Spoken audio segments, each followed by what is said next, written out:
여러분, 진짜 살아있다는 거, 이게 대체 뭘까요?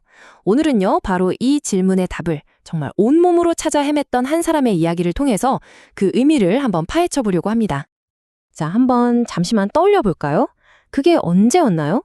아침 햇살을 이렇게 딱 맞을 때? 아니면 진짜 좋아하는 음악에 완전히 빠져들었을 때? 뭐 그런 순간들? 사실 우리는 그냥 하루하루 살아가는데 급급해서 삶을 온전히 느낀다는 게 뭔지 잊어버릴 때가 많죠. 자, 오늘의 주인공을 그의 마지막 말로 한번 소개해 볼게요. 빛을, 더 많은 빛을, 이 한마디, 이게 그냥 유언이 아니었어요. 더 많이 이해하고, 더 많이 경험하고, 더 많이 살고 싶다는 그의 평생에 걸친 외침이나 마찬가지였죠.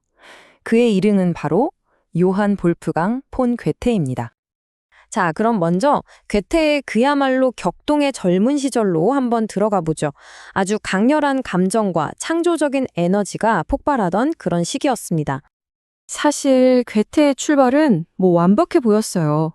부유한 집안에 최고의 교육, 심지어 어릴 때부터 천재 소리까지 들었으니까요. 그런데 말이죠.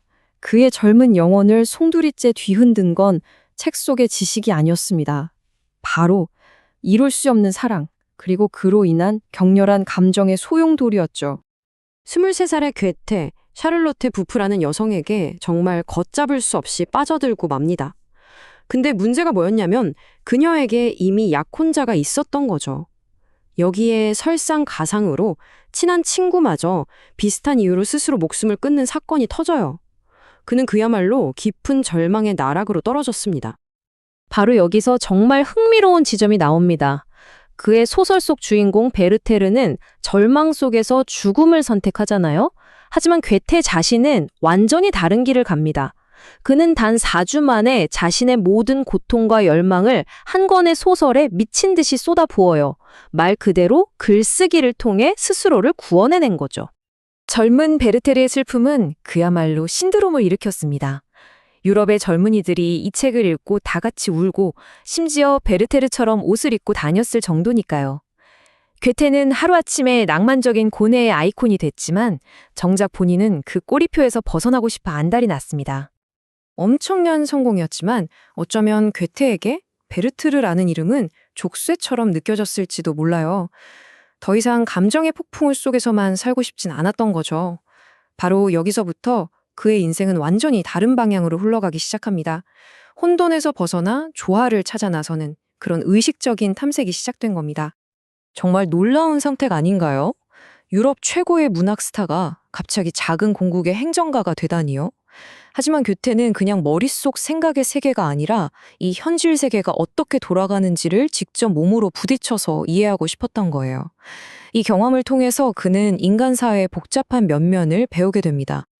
그렇게 10년이 흐르고 37이 된 괴테는요, 모든 걸 그냥 뒤로 하고 호련히 이탈리아로 떠나버립니다. 이 2년간의 여행은 그의 인생의 결정적인 전환점이 돼요.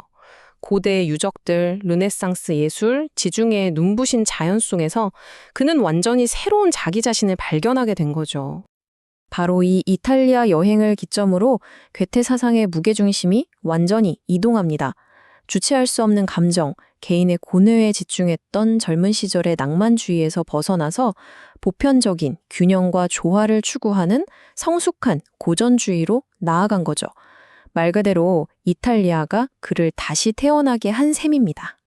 자, 이제 그의 인생 후반기로 한번 가볼까요? 이 시기에 그는 다양한 지식 분야를 하나로 총합하고 또 개인적인 안정도 찾게 됩니다. 괴테는 당시의 사회적 규범을 뛰어넘는 사랑을 통해서 안정을 찾았고요. 예술과 과학 사이에 그 어떤 벽도 세우지 않았습니다. 그에게 과학 연구란 자연이라는 거대한 책을 읽는 또 다른 방법일 뿐이었어요. 모든 게 다 연결되어 있다고 본 거죠. 그의 이런 통합적인 세계관을 이해하려면 범신론이라는 개념을 알아야 하는데요. 이게 뭐냐면 신이 저 멀 하늘 어딘가에 따로 있는 게 아니라 우리가 보고 만지는 이 자연 만물 안에 깃들어 있다는 생각이에요. 그러니까 자연을 연구하는 게 곧 신성을 탐구하는 거랑 똑같은 행위였던 거죠. 자, 드디어 그의 모든 삶과 철학이 하나로 응축된 불멸의 걸작 파우스트를 만나볼 시간입니다. 무려 60년입니다. 한 작품을 쓰기 위해서 한 인간이 거의 평생을 바친 거예요. 이 숫자 하나만으로도 이 작품에 얼마나 엄청난 깊이와 헌신이 담겨 있는지 짐작이 가시죠? 이 파우스트의 복잡한 여정을 아주 간단하게 한번 요약해 볼게요. 세상의 모든 지식, 모든 쾌락을 다 경험해도 마음이 채워지지 않던 파우스트가 마침내 다른 사람들을 위한 노력 속에서 인생 최고의 순간을 맛보게 됩니다. 그리고 여기서 가장 중요한 반전, 바로 그의 구원에 대한 이야기입니다. 이 문장이야말로 괴테가 평생에 걸쳐 도달한 철학의 정수라고 할 수 있습니다. 생각해보면 정말 놀라운 관점 아닌가요? 구원은 완벽한 결과물이 아니라 넘어지고 실수하더라도 계속해서 더 나은 것을 향해 나아가려는 그 노력, 그 자체에 있다는 거잖아요. 완벽주의에 시달리는 오늘날 우리에게는 정말 큰 울림을 주는 메시지죠. 그렇다면 이 수백 년 전 사람인 괴테의 삶과 생각이 오늘을 사는 우리에게 대체 어떤 의미가 있을까요? 그의 지혜를 지금 우리 삶에 바로 적용해 볼 수 있는 몇 가지 지침으로 한번 정리해 보겠습니다. 괴테의 삶이 우리에게 속삭이는 교훈들은 아주 명확합니다. 완벽한 결과에 집착하기보다는 성장해 나가는 과정 그 자체를 즐기는 것.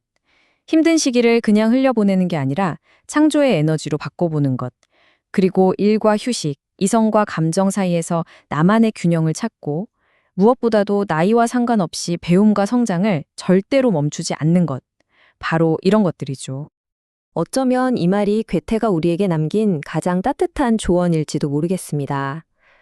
삶을 어떻게든 이겨내야 할 과제로 보는 게 아니라 매일 아침 눈을 뜨는 것 자체가 하나의 기적이고 선물이라는 걸 잊지 말라는 뜻 아닐까요? 자, 이렇게 다시 처음으로 돌아왔습니다. 괴테는 죽는 그 순간까지도 더 많은 빛, 즉 더 많은 삶과 더 깊은 삶을 갈망했죠. 그렇다면 오늘 하루 여러분의 삶에는 어떤 작은 빛을 더해볼 수 있을까요? 그 답을 각자 찾아보는 것, 그것이야말로 괴테가 우리에게 남긴 가장 소중한 유산이 아닐까 싶습니다.